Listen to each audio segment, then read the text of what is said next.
third quarter, you're up 7, you got a 4th and 6, and you kick a field goal there to go up 10 with Talty.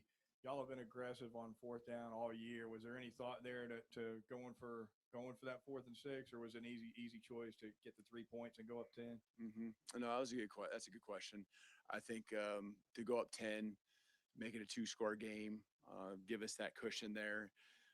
Felt like we were in a good field goal range, and just outside of probably 6 yards, 7 yards, a lot of different things they can dial up. But we went for it earlier, and that was in 2 to 3, I think, in the first quarter or second quarter, and that was probably a little different situation, especially when you got your backs to the wall. But when we got the lead, taking a two-score lead, that was actually a pretty easy decision on that one.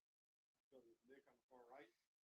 Yeah, a season ago, there were times where you guys would get down and not be able to bounce back, specifically here even. What do you think prepared your guys to be able to bounce back in this game tonight? No, you're exactly right. Especially on the road, right? We couldn't overcome, and a lot of times it's just guys making plays and just continue to stay the course. And we just talked about that so much this off season. A couple of things, just what we're going to do and how you chip away. You can't go score a 17-point touchdown. You got to score one score, even if it's 3 points. And that's what our guys did. I really felt, and I know ZB got the interception right before the half. That was big, but I was actually feeling really good about the spot we were in before that. If we can go in 17-10 and get the ball to start the third quarter, we've clawed our way back in. It's going to be one that goes down to the wire. And then the interception really just, man, it gave us a lot of life going to the locker room at halftime. And so we fed off that, and guys, I think realized like 0-0 game. And just went out there and just kept applying more pressure. And the field position really in the second half, or as this game went on, kind of flipped from what it was in the first quarter, where we couldn't move the ball. They got shorter fields, and then we got the punt, the block there, and that kind of got the shorter field kind of thing going for us, and that carried on into the second half, which helped us a lot. We got 2 questions from the right. Start with Colin. That's on. You clearly saw, a very, very confident Ty Simpson. And there's been, talk of his struggles and if he's hurt and things like that going into this game. What did you see out of him, especially in that second half to kind of, I guess, lead that resurgence for you? I saw a guy committed to just bringing energy, and your quarterback's so important. And obviously with Ty and our success revolving around what he can do, he committed to it last night, and said it to the whole team, that I'm just going to give you everything I got from an energy standpoint. And I think that just led to him going out there and making some plays. Him pulling on the ball on some times when you could just hand it off, a little bit of the RPO stuff. Him doing that in some critical moments, it was really great to see him do that. And then our guys go make some plays for him was the second part of it. Something that when we're struggling, just someone not stepping up. I felt like they did that in the first quarter. They made some diving catches and along the sideline, and we were just, coming up short. But guys started making plays for him. He started having confidence in them, and they found a way to move the ball. Ty talked about being fueled by the doubt and some of the naysayers here. Just how do you feel yourself off the momentum, and how do you capitalize, maybe just bottle this right here that you have after this game? Yeah, there's no question. The doubt piece, there's enough confidence within our group to where we can see the doubters, we can see the naysayers, and just go still play our game. And this group is tight enough to where there's never been any finger pointing. There's never been anything like that.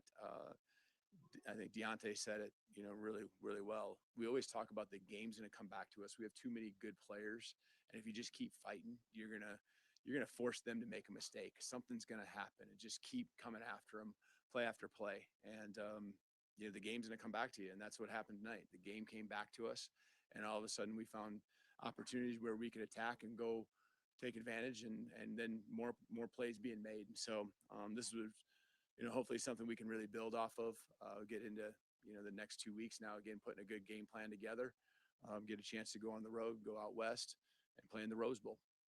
Go with Charlie right in the front. How big were special teams tonight? Last time you guys played, obviously that was something, but you guys flipped the script this time around. How big was it, especially in the second half? Really big. The punt early in the game, and obviously Talty making his field goals. Windy, it was kind of swirling. You stand on one end, it's going one way, it kind of gets inside the stadium, goes the other. Just didn't really feel like he was affected by it, and really proud of him, the way he's continued to just stay the course, get the team to, support him by just continuing to work. And the guys have done that. Again, no finger pointing ever, and just love it. Love the way these guys come together. So we know there's going to be more battles ahead. There's more great teams out there. It's going to be the next one against Indiana. We know that they're a special team, and they got a special season going, and so it'll be a great challenge for us. Go with Katie on the far left. Watson had his first 2 touchdowns of the season tonight. Just kind of how have you seen him all year grow into a role in the offense as a true freshman and then really step up tonight in big moments? Those are his first 2 total. Yeah, the guy, he's got twitch. He's got the ability to separate, and then he's really good with the ball in his hands. And so I think you saw a little bit of all that happen, whether it would be on third down there in the first half, the touchdowns, winning before you catch the ball, and the other one winning after you have the ball in your hands. And so love the energy he brings. He's pretty loose, easy going, and sometimes I make sure I got to reel him in a little bit. But man, that's when he's at his best. So, just let him be who he is, kind of figuring out your players as you go through the season. He came out and had a great game, and, you can see him and Ty really connecting and being on the same page. Let's go with Jim standing up in the back. Can you, back here, Coach, back here. Can you take me to that timeout you used right before ZB's interception? Were you trying to lure them into a pass there to try to get that turnover? That was an aggressive timeout for you. You only had one left. Yeah, we had one more. Was it a second down? It was second down. And so just really, if you can try to, if they want to be aggressive and you can get an incomplete pass, we can get one more shot. Again, you've seen us go down the field at the end of a half and try to get 3 points, 7 points, make them have to punt it, especially with what had happened earlier. You can go after them and just keep applying pressure, make them snap it again. And just felt like where we were at in the field, I know they got a really good field goal kicker, but they weren't far from being in his range either. But that's just how we've kind of played, and you're not reckless, but you also want to be aggressive. Standing up in the back right, Trevor. Coach, down 17-0, what's the vibe on the sideline? What's the vibe on the headset? What were you guys saying to each other in that moment? Ty seemed pretty confident. But I think it just goes back to that. I know what I was echoing and trying to get guys to believe in is just one score, just get one score. And, you make it even a 10-point game going to the half, and then you just get one more in the third quarter, make it a 1-score game or just chip away.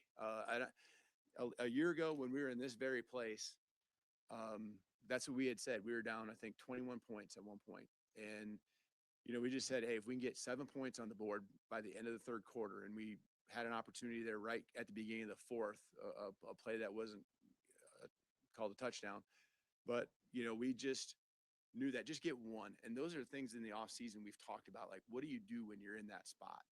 And just chip away, just put a pressure on them. Even at the end, it flips the other way, right? I mean, they got their opportunities too. You just want to put the game away, but there's 2 good teams going at each other. And so that was our mindset. Just play the next play, get some points on the board, and just keep coming after them. There's a whole half of football. It's the games can go fast, but it's a long game. There's a lot of plays. There's a lot of momentum swings that are going to happen, and our guys were just steady through it all. Okay, we only have time for a few more questions. On the left side. Yeah, Kalen, Coach Grubb said that there was an address either during or after the Georgia game, the SEC championship game, about getting away from you.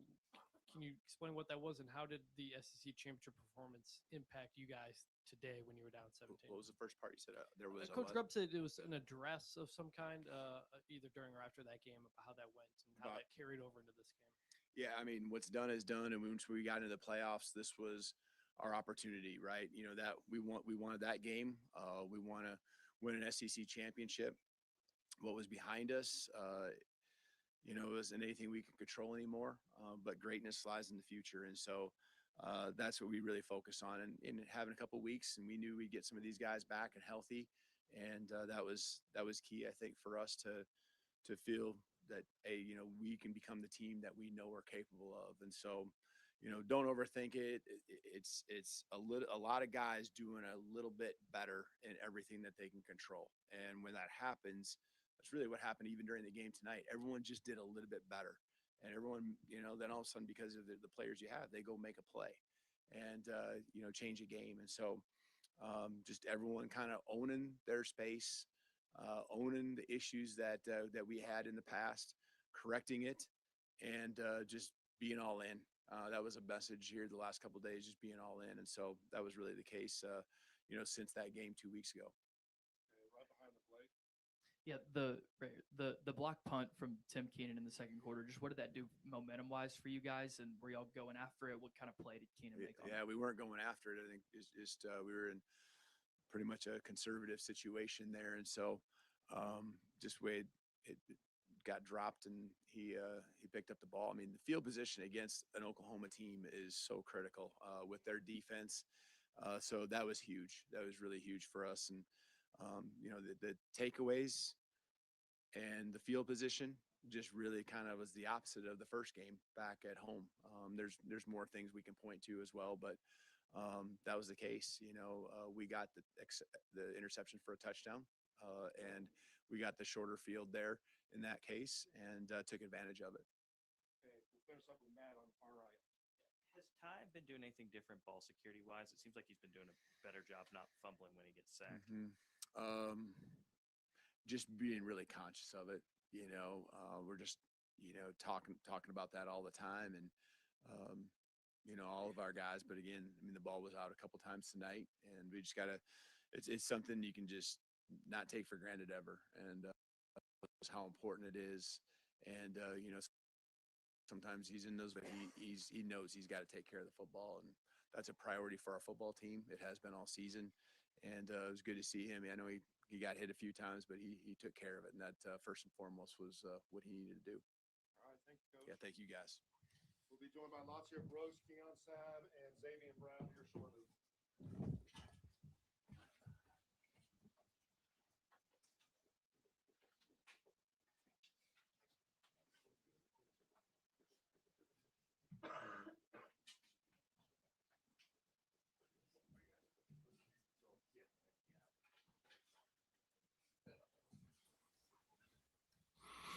And there you have it, post-game reaction from Alabama head coach Kalen DeBoer following the Crimson Tide's 34-24 win over the host Oklahoma Sooners Friday night. Alabama becoming the first college football playoff participant to win a game, a true road game, in the short history now at this 12-team field.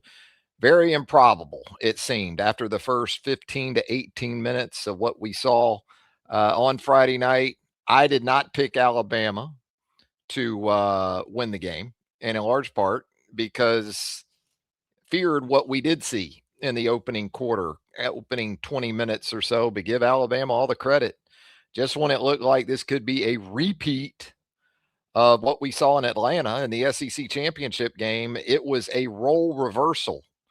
Similar in some ways to the first meeting between Alabama and Oklahoma, except it was Alabama at halftime when you looked up in a 17-17 game with 100 total yards. OU had like 270 in total yards, but boy, a couple of big plays in the kicking game, which failed Alabama considerably in that first matchup with OU. That went the Crimson Tide's favor this time around. And Xavier Brown with the pick six to give Alabama that 17-17 tie at the break. Alabama outscores Oklahoma 34-7 over the final 2.5 quarters, 3/4 of this football game. You look at it again statistically, it's not a prom queen. It's not a homecoming queen. It's not a Miss America, okay? But it got the job done due in large part to a defense that not only took the football away one time, but took it away for points like OU did to Alabama just a month ago.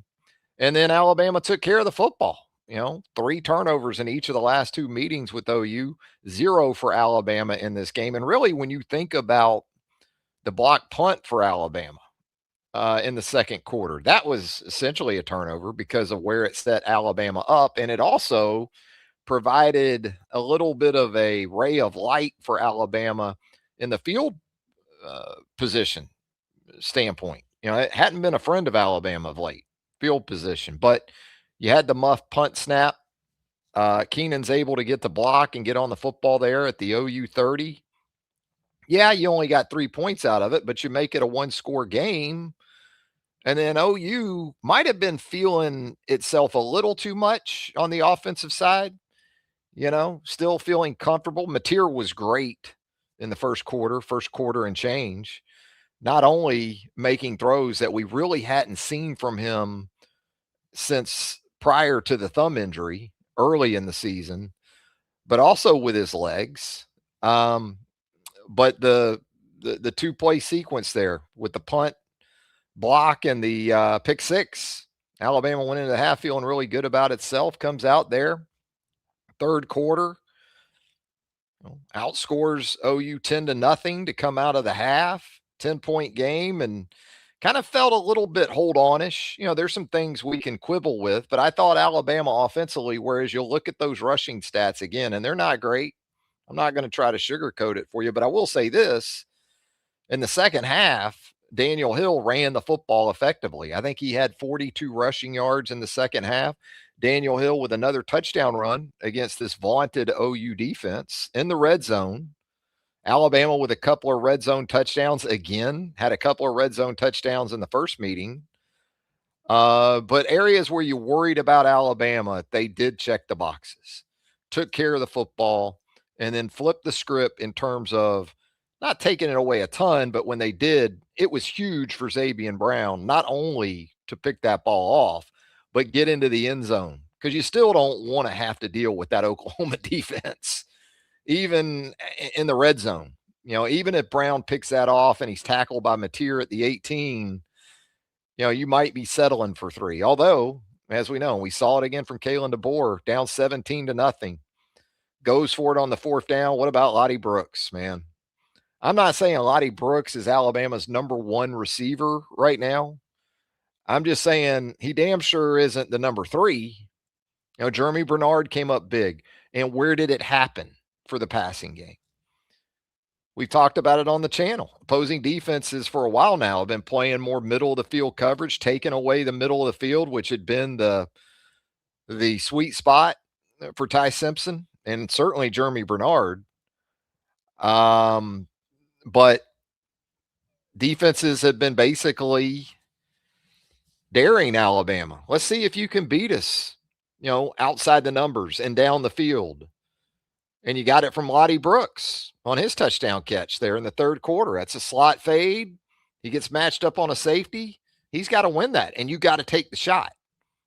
And he makes a very nice adjustment on a ball. Really nice ball from Ty Simpson. Pretty good protection. Give the Alabama offensive line some credit. Ty was sacked 4 times. Credit Ty. Took care of the ball when he was sacked. Didn't turn it over that way. It wasn't perfect. But when Alabama had opportunities to really make it hurt, they were able to do it. Again, outside the numbers. Isaiah Horton, his explosive play. Was Wilkin Formby offsides, or was, the offensive line jump? I'm sure we're going to hear that from Oklahoma fans for a while to come. Hell of a play by Isaiah Horton. Very nice ball from Ty there. Jeremy's big play down inside the 10. Tyrone Prothro vibes, right? From like 2003, 2004 on that catch. That looked like Prothro a little bit against Southern Miss all those years ago. But Bernard gets the job done outside the numbers down the field. Lottie Brooks, the same thing. It's amazing to me that they were able to have the success they had again with Ryan Williams, basically a non-factor. Ryan had an opportunity, had the protection, got the ball out. He's got to finish the play. He wasn't able to do it. He did get a ball late in the game, double caught that one in the quick game. That sequence I wasn't entirely crazy about. You're up 10 after the Lou Groza Award winner misses a chippy for him, and you're obviously just trying to run clock because you're in a great situation to do that and finish the game as long as you don't turn it over or have something catastrophic happen. But you try to run it a couple of times and you run quick game to a guy that struggled to catch the ball. So even if he doesn't fumble, he catches it and he doesn't fumble, well, he could have dropped that and it stops the clock. Didn't quite get it, but worked out in the end. And now Alabama headed to Pasadena to take on a former Saban assistant in Kurt Cignetti. Well, there's a few of those in this college football playoff, isn't there? Sig at IU, Kirby at Georgia. I guess, do you still consider Lane with Ole Miss? I guess that probably depends on what happens tomorrow against Tulane in Oxford. But I think this is a monumental win, regardless of what happens moving forward. And I understand it's Alabama. You're only as good as your last game. But for Kalen DeBoer, and also with all the noise going into this game, I don't know if Oklahoma's the biggest loser in all this or if it's Michigan. Seems like there's a line that's still forming in the immediate aftermath of Alabama 34 and Oklahoma 24. Defensively for Alabama, it was a rough start. Mateer was very, very hot. Deion Burks, a legit dude at the wide receiver position. I did think Alabama once again did a nice job on the OU backs. Maybe not so much in terms of, yeah, that's true too. Pete Golding, he's former Alabama assistant. He's there at Ole Miss. So he counts either way. But defensively did what you needed to do. I thought in the second half and really in the second quarter, you started to see Kane Womack basically decide, we got to switch some things up. Played some more middle of the field coverage, I thought, in the second and third quarters, which I think helped force Mateer to hold the ball a little bit. I don't think it was this sudden pressure that Alabama was getting. I think there were times when that was the case, but I thought there were some changes, some subtle things that Womack did that seemed to make Mateer a little less decisive, and not just maybe throwing the football, but RPO, pulling it, those type of things. And give Alabama's guys a lot of credit. Give some guys like Deshaun Jones a lot of credit. You get the explosive from OU there, in the 10-point game? Looks like it's going to end up going for a touchdown because you had some guys lose leverage. I think Keon Sabb was one of those. Wasn't always pretty for Alabama again at corner and safety, and even at maybe the Husky position while we're at it. But Deshaun Jones, I thought when he was in there, did a nice job. Made a hustling play on that aforementioned explosive, forced Oklahoma to play red zone offense, which resulted in Tate Sandell made 24 straight going into that kick there in the fourth quarter. But that's why they're all important. That's why every play like the one Jones made is very important, because you don't know. You don't just assume things in college football. And sure enough, you get the miss, you maintain the 10-point lead, and you're able to get out of there with a 10-point win. We're going to get into your comments. Let's give Connor Talty some love. I don't think anybody had Talty winning the place kicking battle tonight over the Lou Groza Award winner. We kind of joked about it, somewhat joked about it, but I think there's some validity to it at this point. Over the course of this season, we've talked about, well, maybe it's better if Connor Talty kicks in games away from Bryant-Denny Stadium, Because going back to the preseason, we've heard Kalen DeBoer talk about the struggles that Talty's had, whether it's scrimmages or anything else, and it kind of played out into the season.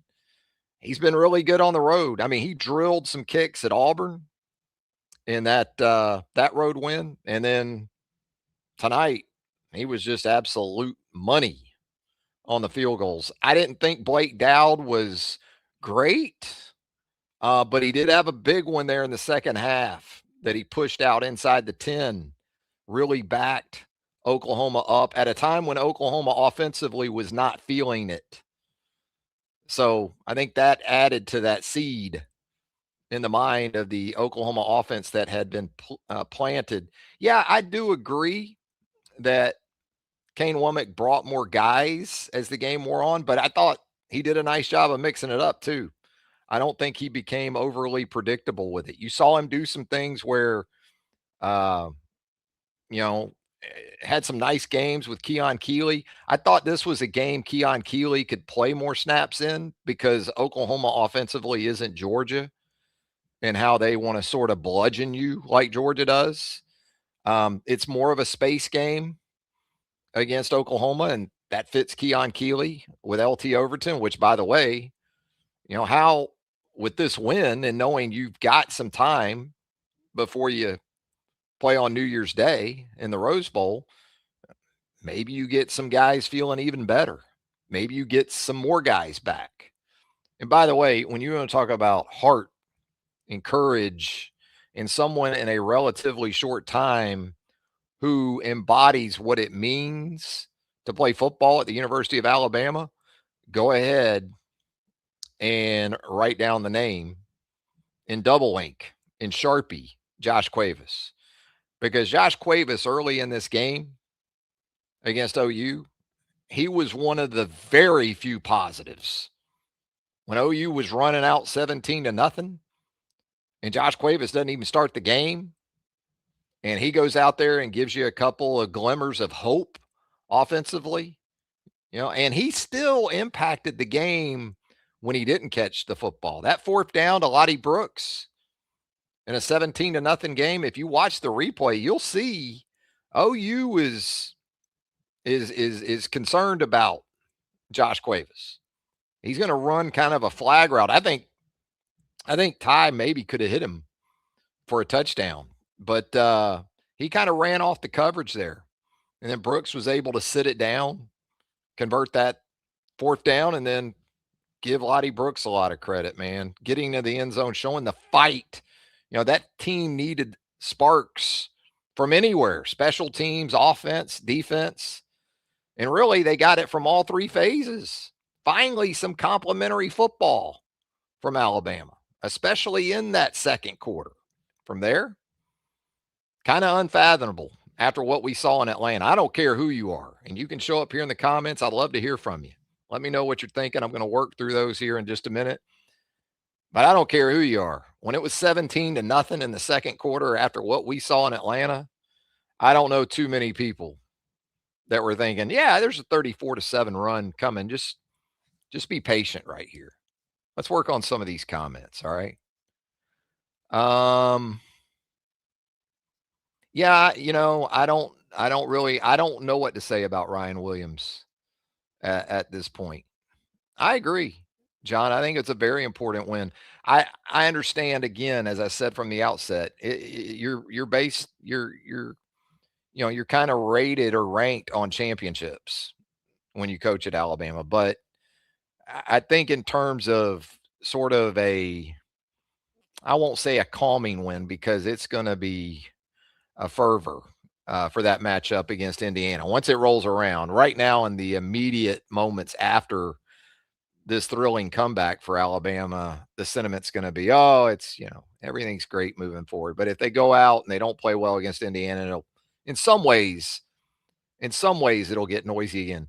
But I don't think it'll get anywhere as noisy as it would have had Alabama not only lost this game tonight, but had been thumped the way it looked like they were going to be thumped. Who else do we have here?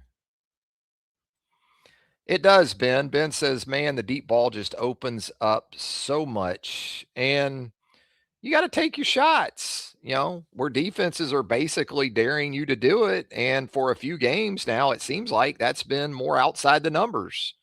Slot fades, corner routes, On Horton's catch, you watch that pre-snap, it looked like Oklahoma had 9-10 guys 8-10 yards off the ball, just squeezing and playing straight up man on the outside. And Isaiah Horton's got to win that. And Ty's got to put it on him. And the great thing about those shots is that they don't require, 3 seconds, 3 Mississippi sort of protection, as I call it. You win early, you can get the ball. You can get the ball out of there. Getting a question. Why aren't you on YouTube? I'm supposed to be on YouTube. Where are you watching this? Let's see.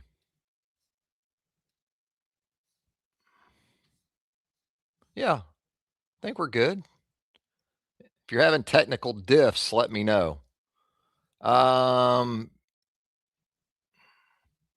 We got a viewer here says season met expectations at this point.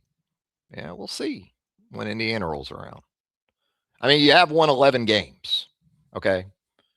And when you think about it, if you stop the meter today on this Alabama season,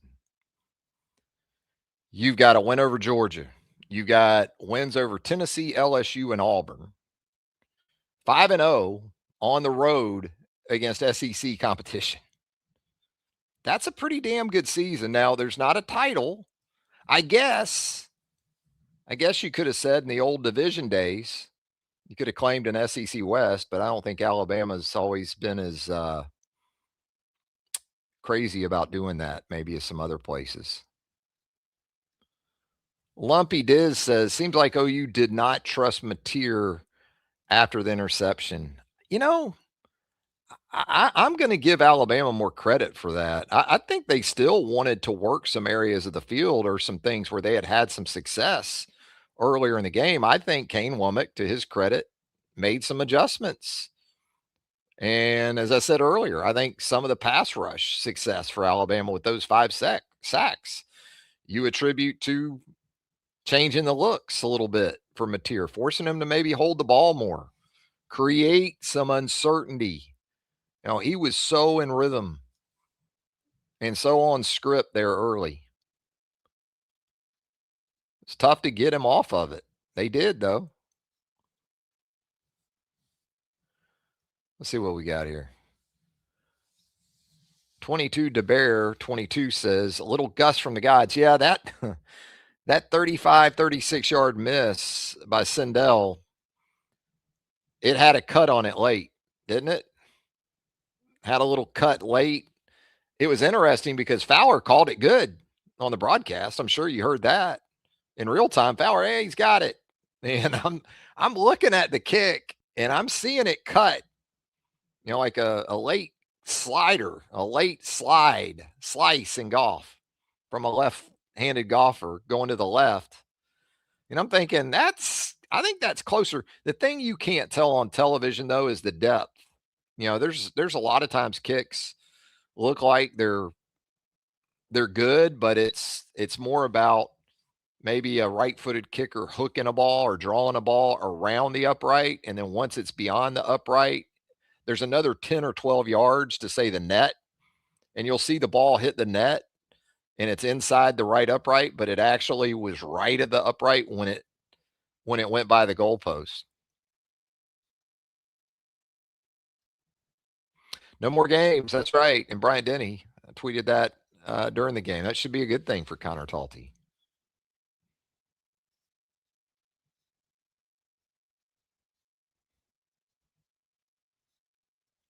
I like the comment here, Seth. I agree. I thought Justin Jefferson and also Deontay, I thought Alabama's inside linebackers played some good football. I liked that we saw from Justin Jefferson especially. We've talked about it before. If the quarterback's going to run the football pretty prolifically against your defense, there has to be consequences for it. And I thought Jefferson at least once let Mateer know, you know, he was in the vicinity. He was around. Mateer with 19 carries. Now, again, sacks are factored into those attempts, so 5 of those. But even without the sacks, 14 rushes for 15 yards. He did have another rushing touchdown. He had one of those in Tuscaloosa, too. Alabama on third downs in this game, just 2 of 12. Oklahoma, 7 of 18. Again, like the game in Tuscaloosa, you just change the logos on the stats. 75 total plays for Oklahoma in the game, just 54 for Alabama. You know, I said Alabama just needed to play somewhat even in special teams. Alabama won special teams tonight. I didn't see that happening. Won it with its place kicking. And again, you know, Dowd, it wasn't always pretty. He did have the one inside the 10 there.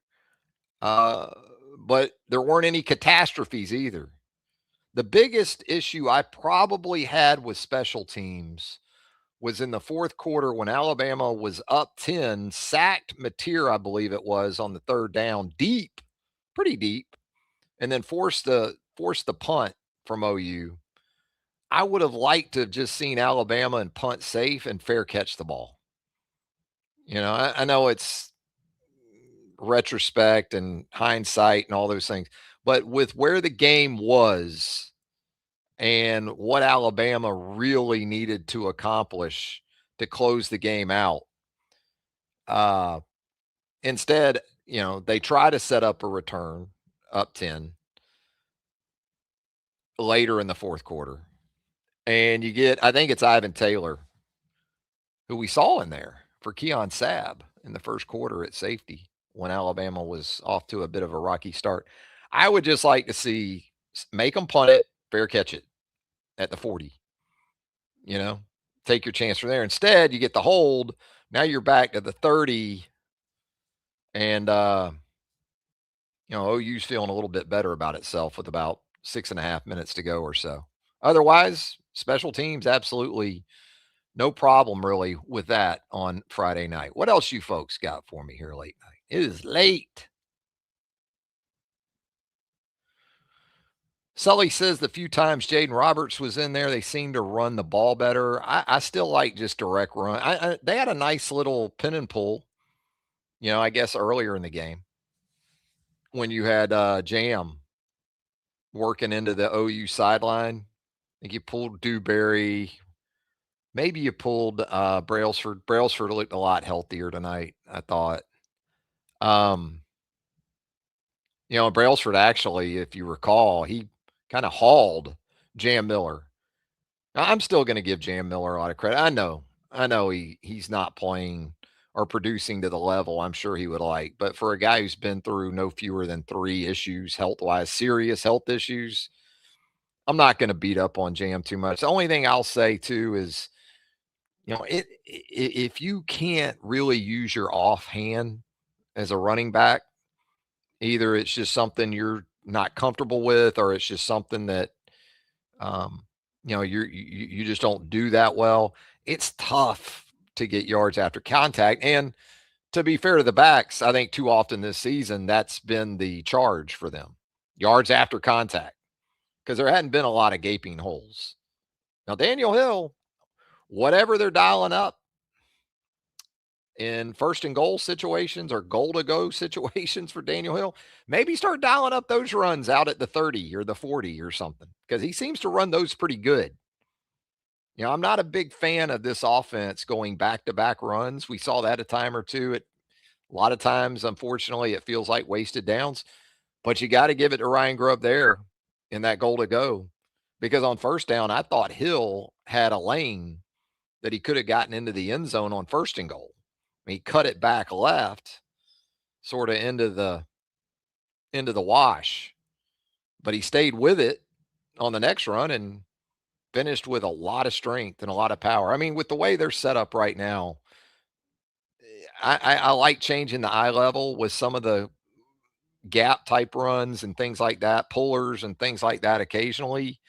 But man, it's tough in this offense right now on early downs because they also don't have much of a quick game at all. You know, they bring in Dre Washington there. I mean, how much have you seen Dre Washington in games? I think that maybe set off a little bit of an alarm to that OU defensive staff. You know, this guy's in the game. They probably have something for him. They try to run the screen to him. It doesn't go very well. But to Bama Girl's point here, still too many drops. Absolutely. You're right, Bama Girl. A lot of drop balls. And it started on the opening series. I mean, Isaiah Horton's got to catch the ball. Jeremy Bernard, I thought, spoke the whole lights at Owen Field thing into existence. You know, Ty makes a hell of a play to kind of find him wide open. And I haven't heard Jeremy talk about it yet, but we heard Jeremy during the week talk about the weird lights at OU. And it felt like he dropped to his knees to try to get under the lights and still lost it. Still didn't make the play. But he'll tell you, I'm sure. That's a play he's got to make.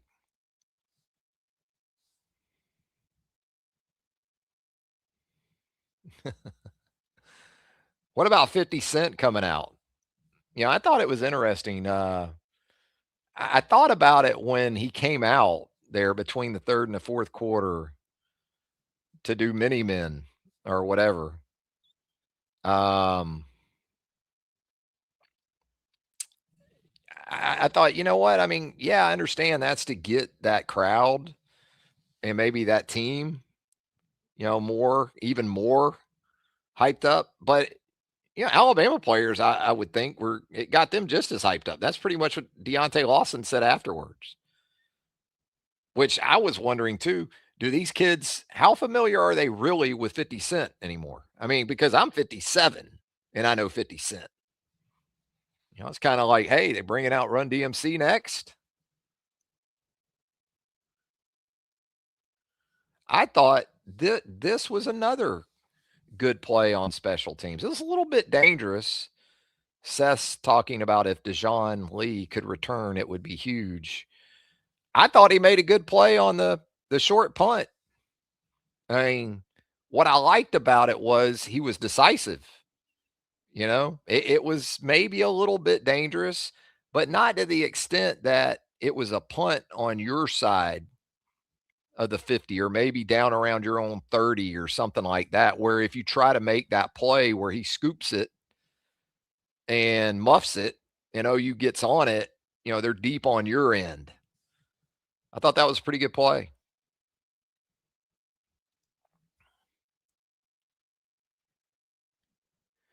Yeah, no serfdom chiming in here says he feels bad for the OU kicker because even if he makes that kick, OU almost surely loses.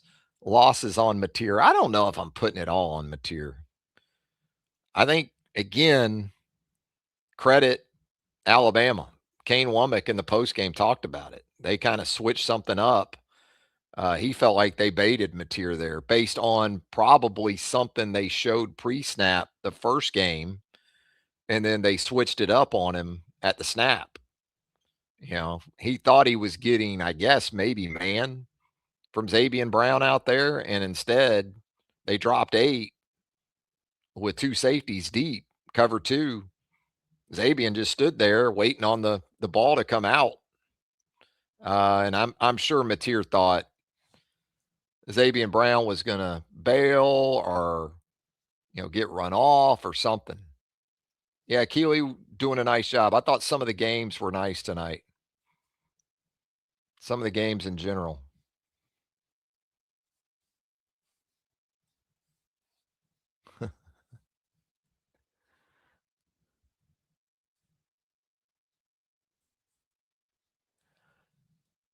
What else do we have here?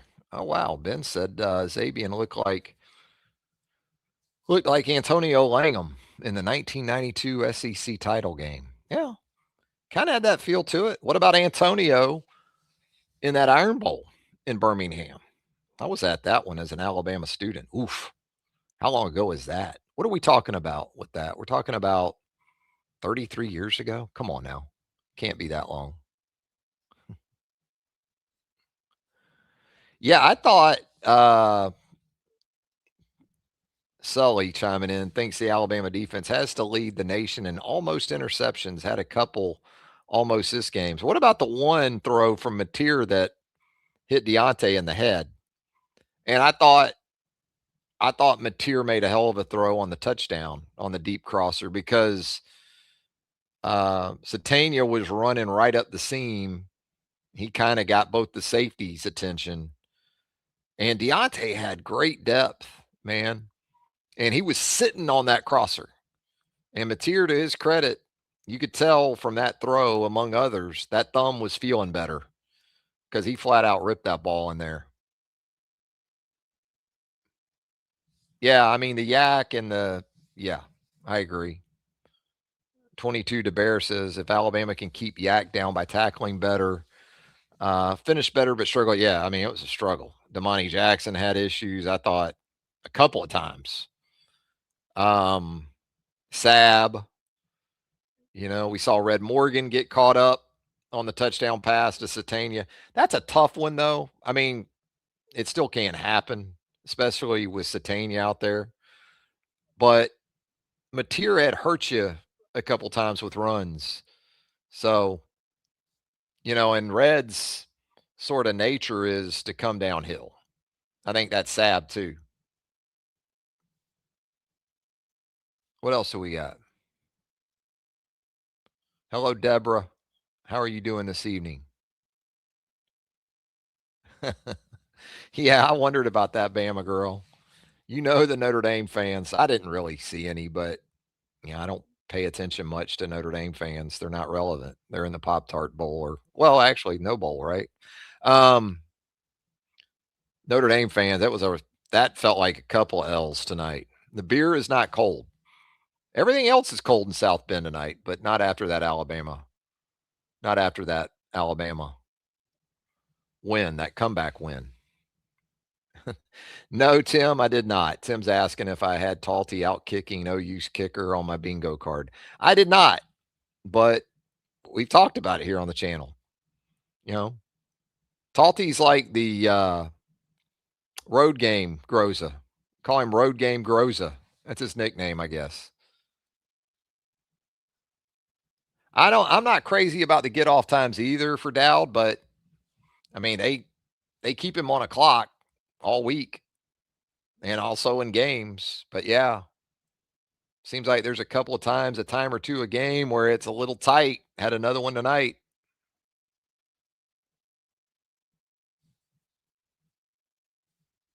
I did like the run concept with Hill on his explosive run, though. I know I'm Ben. I'm with you. I said it earlier, and I've said it before. I'm more of a just direct runs with these backs. But that was a cool little concept that Grubb and Kapilovic had on that explosive. And what I liked about Hill was he was very decisive on it, and probably because it was, I think, into the boundary. He didn't have time to kind of think about it. He took that toss and made that decisive cut, and then he hit it. I mean, he showed you a little burst on that. Let's see here. Yeah, Deborah, I'm not sure on Tim Keenan. And I don't think, as we had Kalen here sort of leading us into the show tonight, I didn't hear anything specific related to Tim Keenan. I know he was hobbled a little bit. Jermaine Prothrow, or Jeremy Prothrow. Tell you what, OU worked that middle of the field, though, didn't they? Tight end, hit him a couple times. But again, I think Alabama did make some adjustments and kind of shut that down enough to help Alabama force Mateer to hold the football a little bit. Trent, thank you, my man. thank you for all you do, chiming in here and joining us on the program here on Reier on YouTube. If you haven't subscribed to the channel as of yet on YouTube, go ahead and subscribe to Reier on YouTube. That would really help us out a lot. Hit us with a thumbs up. I mean, we're up late for an old man. We're up real late. Dexter chiming in here says, RTR Trav, nobody believed but us and Lord Saban. Yeah. Yeah, we talked about it earlier, Keith. I don't know. I don't know what to tell you about Ryan Williams. And the thing is, it must be a problem during the week too. Because if it wasn't, he would be much more a part of the plan.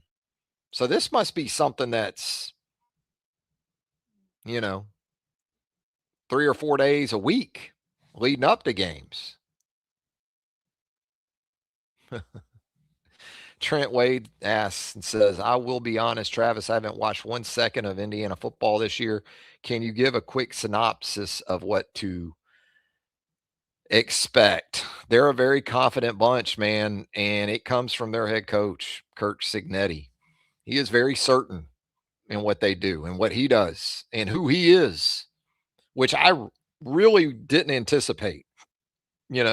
Sig was at Alabama 2011 to 2016. Of course, we didn't hear from assistant coaches really unless it was a media day at, say, a BCS championship site, maybe a college football playoff site. So I didn't know Sig was that guy. I didn't know Sig was, I win, Google me. I kind of love it. I think it's going to be very interesting. It'll be interesting to see just in terms of press conference and press opportunities in the lead up to that game. Sig's a guy that he was a wide receivers coach, and Alabama went through some OC hires. And you kind of wondered back then, is this where Sig's going to get maybe his shot at the gig? And it never really happened. I guess 11 through 16, yeah. I mean, so after 11, McElwain left for Colorado State. So then you brought in Nuss for a couple of years. And then you brought in Lane prior to what, 14? Yeah. 14, 15, 16. So I guess that would have been the couple of 3 windows where Nuss could have been in that spot maybe. Or excuse me, Sig. And he wasn't. And the guy goes to Indiana University, Pennsylvania, takes a big pay cut because he wants to be a head coach. He had that much belief in himself. Good for him. Look at this now. It's crazy. I mean, Indiana, I've watched not a ton. I watched Indiana against Ohio State in the Big Ten championship game. Just really solid across the board. And they will challenge Alabama's physicality. Watching Indiana offensively, Mendoza, it's hard not to get some A.J. McCarron kind of vibes. And he can still hurt you with his legs. But just the offensive style, watching Indiana and Ohio State in the Big Ten championship game, it just sort of reaffirmed there's still a place for circa 2009, 10, 11 offenses. Because watching those 2 offenses, I felt like I was watching some Alabama offenses conceptually from 10 or 12 years ago. And both those teams want to run the football. And so Indiana's going to go into this game thinking, you know what? We're going to line it up and come right at these guys. So it should be just a fascinating matchup.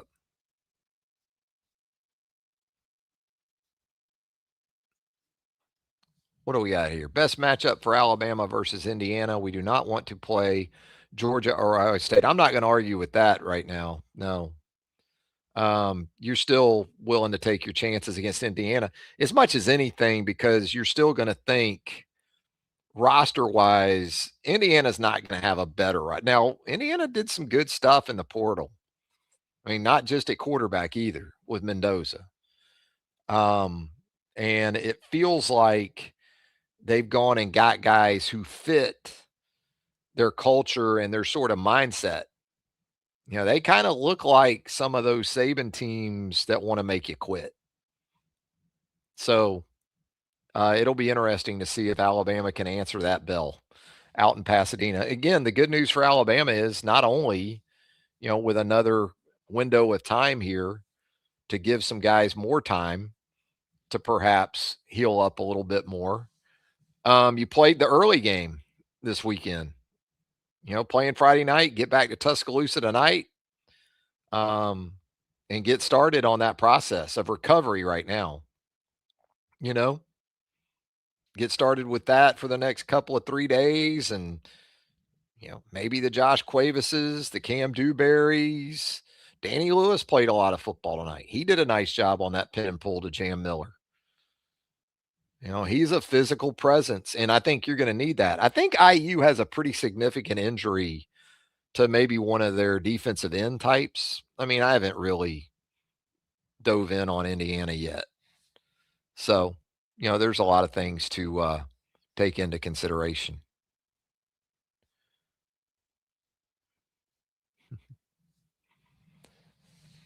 Spit says Ty has to get rid of the happy feet and set them when he throws. I thought he got better with that as the game wore on. You know, I mean, as much as they ask him to stand in the pocket and make legitimate throws, it's going to be hard to always just be calm in the face of fire. You know, they don't move him off the launch point a whole lot. They did a little bit. You know, I thought into game 2 when they were obviously just trying to run the ball, maybe around the 6-minute mark, they went under center a couple times and just a couple of quick runs, you know, picked up about 5 total yards. I thought they were going to go third down under center and then work maybe some action off of that, but they went gun and they weren't able to convert. I thought Ty answered the bell tonight, though. I mean, with everything that Venables throws at you, nothing but kudos. Took care of the football when he was sacked. No picks, clean. I thought in terms of it's tough the way they, you know, there was commentary about Alabama sprinting out of the huddle and running up to the line of scrimmage and then not going fast, not quick snapping the football. I mean, I felt like they were just doing that to try to get up there and get a look at OU. OU does a nice job, though. Defensively, they don't buy stuff like that. I think Alabama still gets caught defensively. You know, that first clap, like you'll see from Mateer or you saw from Mateer tonight, you still saw Alabama tipping some things with like 20 on the play clock. And I know that's not something Kane Womack wants, but OU, you do that, they just kind of look at you like, what? It doesn't seem to work as well. And I'll say this, for as long as Alabama asks that offensive line to hold its water, because they do get up there quick sometimes, and then it'll be 16, 17 seconds before they snap the football and all these checks and Ty's running around. They've done a really nice job. It took a long time tonight for Alabama to get their first offensive penalty. I mean, the first Alabama penalty was a trash penalty, too, at the end of the second quarter. And I know by the letter of the rule book and all those things, you know, you can't have any sort of interference with officials on the sideline.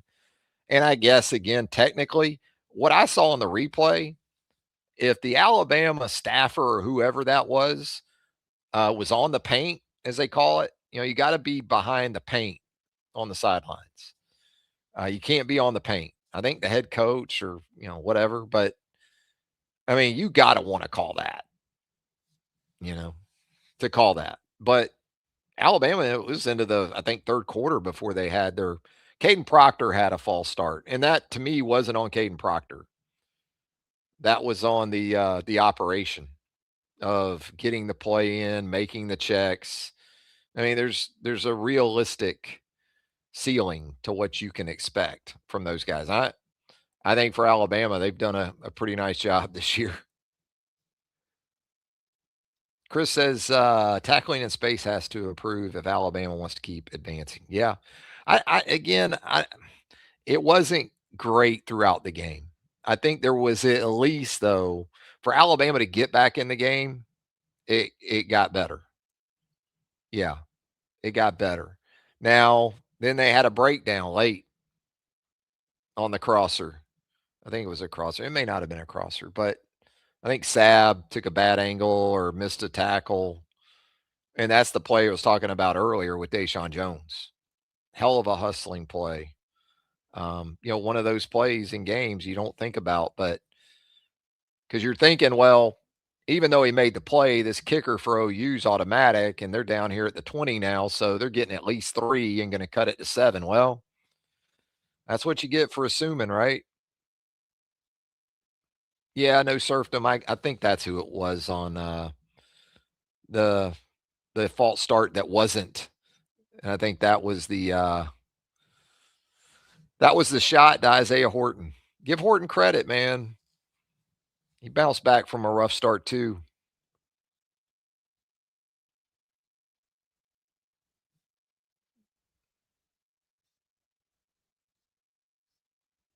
Yes, I appreciate that, Trent. That reminder before we get out of here early on a Saturday morning. Not used to that Friday night game.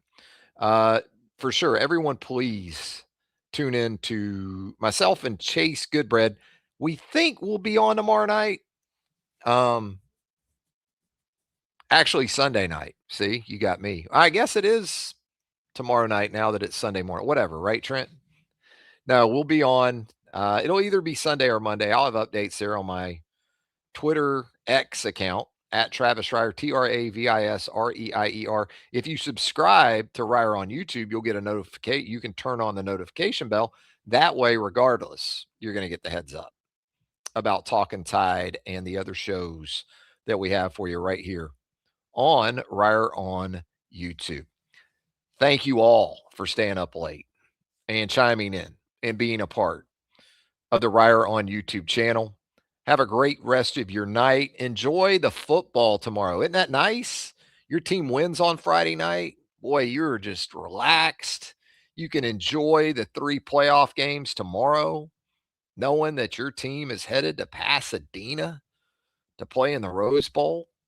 You got the pro football, big game tomorrow night at Soldier Field in the pro football. Packers and the Bears one more time. A lot of good stuff coming up this weekend, and we'll be back with you with more right here on Reier on YouTube. Travis Reier, thanking you again. Until next time, so long, everybody.